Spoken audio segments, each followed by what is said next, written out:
உலக கிண்ண கால்பந்தாட்ட போட்டி.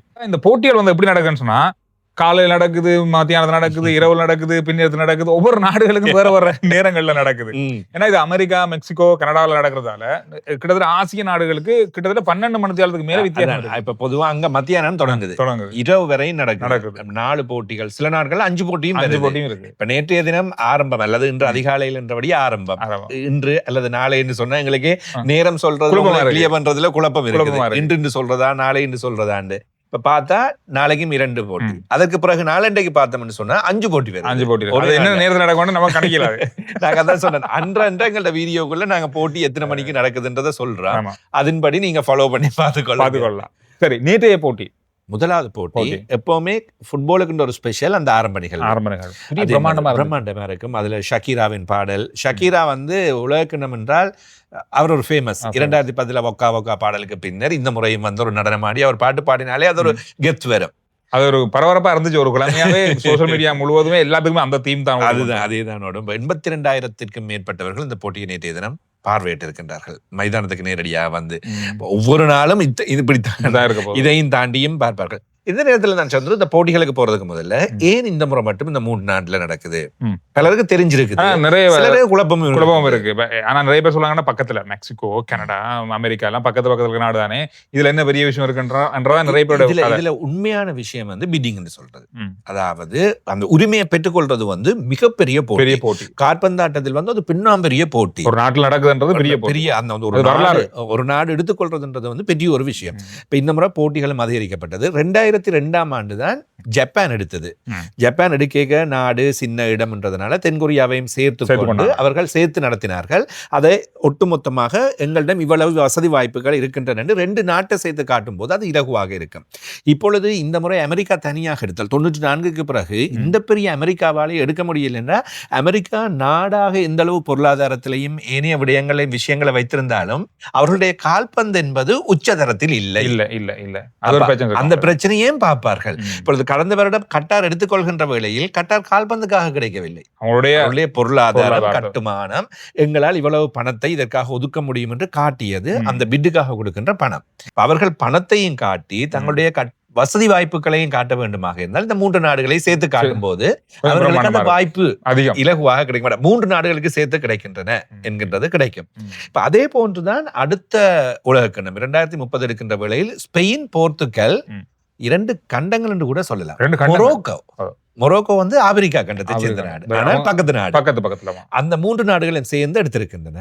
2034 சவுதி அரேபியா தனியாக எடுத்திருக்காங்க. கட்டார் போன முறை எடுக்கும் போது இந்த சின்ன ஒரு நாட்டால செய்ய முடியுமான்ற பெரிய கேள்வி. சவுதி 2030 கடுமையாக போராடி இருந்தது, போட்டி போட்டு கிடைக்கவில்லை. 2034 இப்பொழுது அவர்களுக்கு கிடைத்திருக்கின்றது. இதுல ஒவ்வொரு போட்டிக்கு நான் ஒரு சின்ன வீடியோலையும் பண்ணிருந்தேன். ஒவ்வொரு போட்டிகளையும் பாக்குறதுக்கு 6 மில்லியன் பேர் ஒவ்வொரு நகரங்களுக்கும் போய் வராங்க. 6 மில்லியன் 60 லட்சம் பேர். அதனால்தான் போட்டி போடுகின்ற ஒரு நாட்டுடைய பொருளாதாரம் அப்படியே மிகப்பெரிய அளவுக்கு போய்விடும் கால்பந்து உலக நடைபெற்று விட்டால். அதுதான் இந்த போட்டி, இதற்காகத்தான் கடுமையாக இருக்கு. இந்த முறை பொதுவாகவே நாம எல்லாரும் போர்த்துகல், பிரான்ஸ், ஜெர்மனி இந்த மாதிரி நாடுகளை எதிர்பார்த்தாலும் இங்கிலாந்து பேசப்படுகின்ற நாடுக்கு வந்து இந்த முறை என்னமோ தெரியல, கடந்த காலங்கள்ல இருந்த அந்த என்ன சொல்றது துரதிர்ஷ்டவசமான அந்த நிகழ்வுகள் எல்லாமே இந்த முறை இங்கிலாந்துக்கு இல்லாம போயிருக்கு. இங்கிலாந்து சில வேளையில இந்த உலக கிண்ணத்தை கைப்பற்றதுக்கான வாய்ப்பு இருக்குன்னு சொல்லலாம். அது எந்த அளவுக்கு இருக்க போகுது? அதற்கான முக்கியமான காரணம் ஹாரி கேன் அவர்களுடைய அணியின் தலைவர். கோல் மழை புரியக்கூடிய அல்லது சகல விதமான கால்பந்தாட்ட போட்டிகளிலும் கோல்களை அள்ளி குவித்துக் கொண்டிருக்கின்ற ஒரு வீரர். அவர் மூலமாக சாத்தியம் இருக்கின்றது என்பதை நம்புகின்றார்கள். நீங்கள் சொன்னது போன்று நேற்று போட்டியின் பொழுதும் கூட வாய்ப்புகள் தொடர்பாக பேசுகின்ற வேளையில் ஹாரி கேனின் பெயர் அடிப்பட்டது. நாங்கள் ஆரம்ப வீடியோவிலும் மெஸ்ஸி, ரொனால்டோ பற்றி பேசியிருந்தோம். அதே அளவுக்கு அல்லது அதையும் தாண்டி இம்முறை சாதிக்க போகின்றவர், கூடுதலாக இந்த உலகக்கிண்ணத்தில் சாதிக்க போகின்றவர் இங்கிலாந்து அணியின் தலைவர் ஹாரி கேனின் பெயர் அடிப்படுகின்றது. அதுதான் காரணம். பெட்டிங் சைட் அதே போன்று வாய்ப்புகள் தொடர்பாக பேசுகின்ற வேளையில் சொல்லியிருக்கின்ற விடயங்கள், ஸ்பெயினுக்கு முதல் வாய்ப்பு, பிரான்ஸ் 2வது, 3வது இங்கிலாந்து, 4வது போர்த்துகல், 5வது பிரேசில், 6வது அர்ஜென்டினா, 7வது ஜெர்மனி என்று சொல்லப்பட்டிருக்கின்றது. ஆனால் கடந்த கால வரலாறுகள் தரவுகளை பொறுத்தவரையிலும் சந்துரு அமெரிக்கா கண்டத்தில் வைத்து தென் அமெரிக்கா, வட அமெரிக்கா ஒட்டுமொத்தமாகவுமே நாங்கள் சேர்த்து கொண்டால் ஐரோப்பா கண்ட நாடு என்று வெற்றி பெற்றது ஜெர்மனி மாத்திரம் 2014 அது பிறகு இல்ல பிரேசிலில் வைத்து வெற்றி பெற்றது. இது அது ஒன்றுதான் அது ஒன்றுதான். அமெரிக்கா கண்டத்தில் ஒன்றில் பிரேசில் வெற்றி பெற்றிருக்கின்றது, அல்லது அர்ஜென்டினா அல்லது உருகுவே. அதாவது தென் அமெரிக்கா விளையாட்டு அணிகள் தான் அங்கே மிகவும் இதா விளையாடி இருக்கின்றார்கள். ஆனால் இம்முறை வாய்ப்புகள் ஐரோப்பா கண்ட அணிகளுக்கு வழங்கப்பட்டிருக்கின்றன. ஐரோப்பாவுக்கு தான் இந்த முறை வாய்ப்பே அதாவது சாத்தியமா இருக்குமா இல்லையா என்பது தொடர்பில் பார்க்க வேண்டும். ஈரான் அணி விளையாடுறாங்க. நான் முதல்ல நினைச்சேன் ஈரான் அணி இந்த அக்கப்போருக்குள்ள அமெரிக்காக்குள்ள போறதே தெரியல. நேற்று எல்லாம் சொன்னது நேற்று இரவு அடிக்க போறேன்னு ட்ரம்ப் சொன்னாரா? இப்ப போயிருக்கிறவங்க என்ன ஆவாங்க எனக்கு யோசனை வந்துச்சு. அது அது ரத்து செய்யப்பட்டிருக்கு. இதுல ஈரான் அணிக்கு ஒரு நிபந்தனை கொடுத்திருக்காங்க, என்ன தெரியுமா? போட்டிக்கு மட்டும்தான் அமெரிக்காக்குள்ள போகலாம். போட்டி முடிஞ்ச அடுத்த மணித்தெல்லாம் அமெரிக்கா விட்டு வெளியேறணும். பக்கத்து நாடு ஒன்றில் தான் அவர்கள் தங்கி விளையாடுகின்ற 3 போட்டிகளுமே அவர்களுக்கு அமெரிக்காவில். மற்றது நேற்று ஈரான் அணி மட்டுமில்லை, அமெரிக்காவுக்குள்ள வந்த அத்தனை கால்பந்தாட்ட அணிகளையும் மிக மோசமான முறையில பரிசோதனை செஞ்சிருக்கு. அது வளமை. அது எப்படின்னா அது சொல்ல முடியாது. நிறைய வீடியோக்கள் சர்வதேச ஊடகங்கள்லயே வந்தது நிறைய. அதுக்கு அமெரிக்கா என்ன சொல்றாங்கன்னு சொன்னா, அமெரிக்க அரசாங்கத்தை எதிர்க்கிறதுக்கு நிறைய ஊடகங்கள் இருக்காங்க, அதுக்காகவே இந்த விஷயங்களை மட்டுமே எடுத்து காட்டுறாங்க. இது சாதாரணமான ஒரு எப்பொழுது எடுத்துக்கொண்டாலும் விசா நடைமுறை, என்ட்ரி கிளியரன்ஸ் சொல்லப்படுகின்ற நாட்டுக்குள்ளே வருகின்ற வேளையில் இருக்கின்ற நடைமுறை தான். நாங்கள் அதைத்தான் செஞ்சோம்னு சொல்றாங்க. ஆனா அங்க மீடியாக்கள் தான் பெருசாக்கி விட்டாங்க அப்படின்னு சொல்லி பெரிய குற்றச்சாட்டு. இந்த விஷயங்கள் இது எப்பவும் அமெரிக்கான்னு வந்தா பரபரப்புக்கு பஞ்சம் இருக்காது. அந்த மாதிரி ஒரு பரபரப்பு இருந்தது.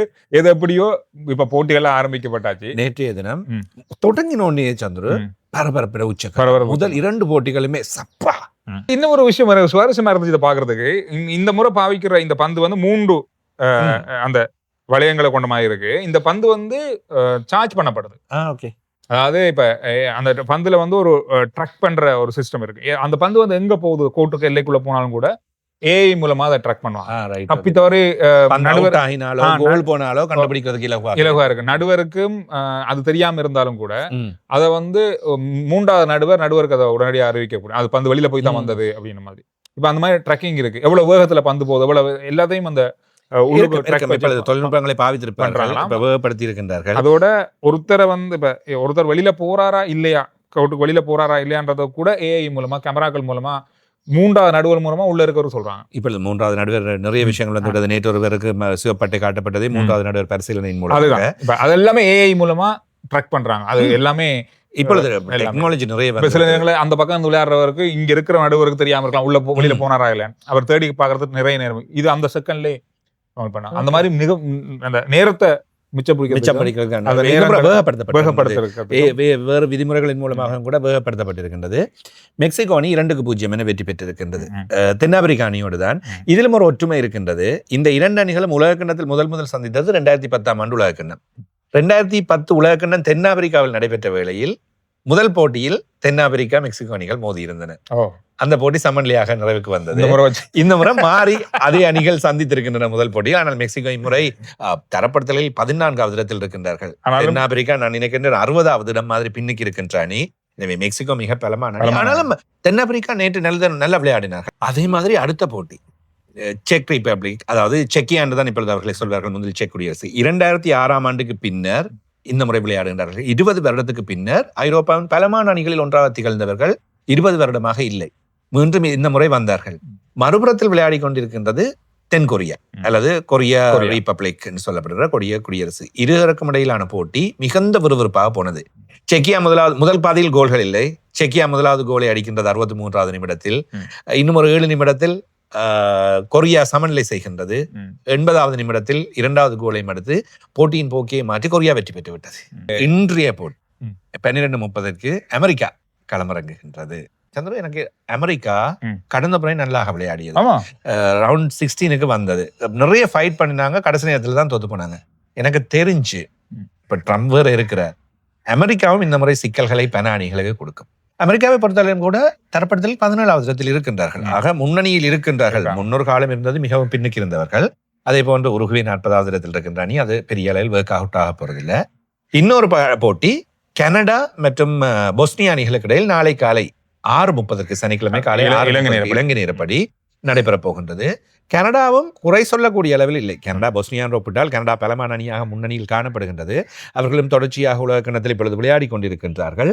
எனவே அவர்களுடைய வாய்ப்புகளும் அதிகமாக இருக்கத்தான் செய்கின்றன. பொஸ்னியா கிட்டத்தட்ட இம்முறை விளையாடுகின்ற தரப்படுத்தல்களில் பார்க்கின்ற 48 அணிகளில் தரப்படுத்தல் பக்கமாக பார்த்தால் அவர்கள் கடைசியில் இருக்கின்றார்கள். எனவே கனடா கொஞ்சம் முன்னுக்கு இருக்கின்றது. அவ்வளவு விறுவிறுப்பாக போட்டி விறுவிறுப்பாக இருக்கும். கனடா பொஸ்னியா அணிகள் எதிர்காலத்தில் எவ்வாறு செயல்படுகின்றன போட்டது என்பதை பார்க்கலாம். அடுத்த போட்டி முடிஞ்சது பிறகு அடுத்த போட்டிகள் முடிஞ்சது போட்டிகள் 2 போட்டிகள் முடியும். முடிந்ததுக்கு பிறகு நாளை 2 போட்டிகள் முடிந்ததும் சந்திக்கிறோம். நிகழ்ச்சிக்கு அனுசரணை வழங்குறாங்க வவுனியா NS ரட்னம். இவர்கள் தான் ஹோண்டா வாகனங்களுக்கான ஆயில், அதாவது என்ஜின் ஆயிலை வழங்குகின்ற நிறுவனமாக காணப்படுகின்றார்கள். மன்னார், கிளிநொச்சி, முல்லைத்தீவு, வவுனியா இந்த இடங்களுக்காக அவர்கள் விநியோகஸ்தர்களாக செயல்பட்டு அதே போல வவுனியாவில் IDM நேஷன்ஸ் கேம்பஸ் இன்டர்நேஷனல் வவுனியாவிலேயே நீங்கள் டிகிரிகளை முடிக்கலாம். அவசியம் இப்ப எல்லாம் அங்கங்கேயே கிடைக்கின்றது. அதுவும் அங்கேயும் பிரம்மாண்டமாக கொழும்பில் இருக்கின்றது போன்று நல்ல கட்டிடங்கள் அமைக்கப்பட்டு நல்ல வசதி வாய்ப்புகளோடு அங்கேயே நீங்கள் கற்க முடியும். குறிப்பாக லோ மேனேஜ்மெண்ட் இரண்டையும் நீங்கள் அங்கேயே முடிக்கலாம். வவுனியாவிலேயே நீங்கள் காளிகோயில் வீதி குருமன்காட்டில் அமைந்திருக்கின்றது. நேரடியாக சென்று விவரங்களை பெற்றுக் கொள்ளுங்கள்.